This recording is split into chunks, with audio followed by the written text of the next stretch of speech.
نبی اکرم صلی اللہ تعالیٰ علیہ وسلم کا ایک فرمان آپ کے سامنے رکھنے لگا ہوں. اس فرمان کے اندر سے جو روحانی چشمے پھوٹتے ہیں ذرا ان کا ذائقہ لینا ہے.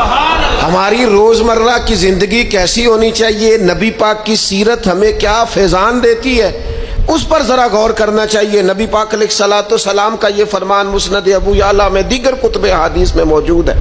حضور فرمانے لگے، اے عائشہ، اگر میں چاہوں تو سونے کے پہاڑ میرے ساتھ چلا کریں، میں جدھر جدھر جاؤں پہاڑ سونے کے میرے ساتھ ساتھ چلیں، لیکن میں نے اپنے رب کی بارگاہ میں دعا کی ہے کہ مالک مجھے ایک دن روٹی دینا، ایک دن کا فاقہ دینا.